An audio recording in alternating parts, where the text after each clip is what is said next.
back in the late 80s, I was a pretty big silver trader and gold trader. And I don't think I've ever told this story on tape before. I was a pretty big silver and gold trader. And I always paid my taxes, and I took what was a legal tax deduction on my silver trades. And a few years later, I think it was 88 or 89 or something, the IRS claimed that what I did, and other people did as well, was now illegal. We couldn't do it anymore. But they made it retroactive. I said, what do you mean retroactive? It was legal then. I did what was legal. I said, yeah, but it's now we're making it illegal retroactively.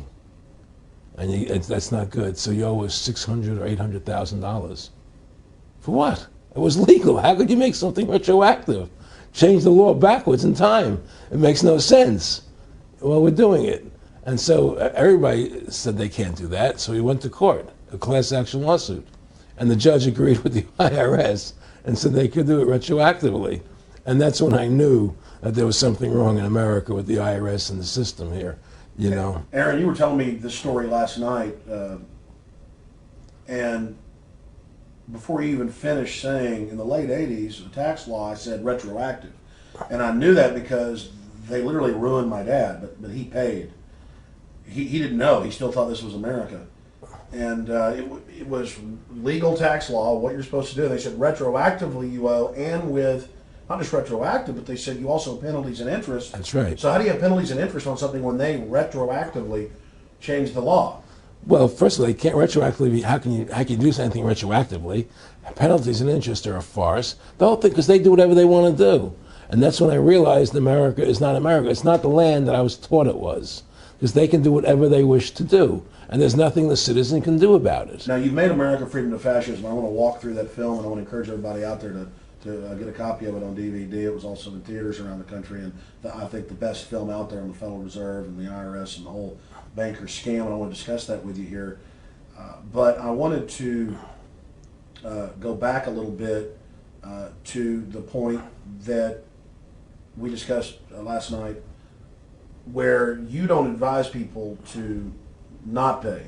And I do the same thing. People say, well, wait, you're saying it's a scam, but you're saying go ahead and pay it. And I like the way you summed it up. Well, it's really fairly simple. I mean, since making that movie, you know, many people come to me and ask me whether they should pay their income taxes or not, you know, and I never advise people not to pay. And the reason I tell them, I say, look, I've done a lot of research. The Supreme Court has ruled that the IRS has no authority. The 16th Amendment did not give the IRS the authority to tax your labor and your wages. That's a fact.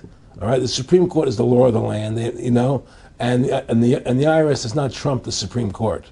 However, that being the case, the fact is, if the mafia would come to you and say, we want $2,000 a month or we're going to hurt you, I would not advise you not to pay them, because you may get hurt by not paying them. Whether it's legal or not doesn't necessarily matter. You're going to get hurt if you don't. It's the same thing with the IRS. They can hurt you. They can put you in jail. They can torture you. So if you don't pay them, you may get hurt. So I never advise people not to pay. You know, I tell people, yeah, pay your taxes. Look what happened to Congressman Hansen. Yeah, Congressman Hansen's a great example. Pay your taxes. But you know what? Shut down the Federal Reserve System, and eventually you won't have to pay those taxes anymore. See, the IRS is a symptom of the problem. The real problem is the banking industry and the bankers in this country. That's where the real problem lies. That's the root of our problem. That's why we've lost America.